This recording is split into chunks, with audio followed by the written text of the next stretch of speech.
Looking for an affordable DIY option to remodeling your kitchen countertops? Whether installing over laminate, concrete, or any other substrate, the Ultra Z Poxy system may be for you. After the surface prep is complete, start by measuring and mixing the epoxy for the base coat. Here, we are adding a white pigment.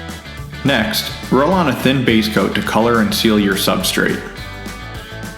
Now, mix the epoxy for the flood coat. Here we are adding a black metallic powder. Pour out the epoxy, roll the edges, and then spread it evenly over the surface. Once it is level, add in additional colors to create veins and other effects. The possibilities are endless.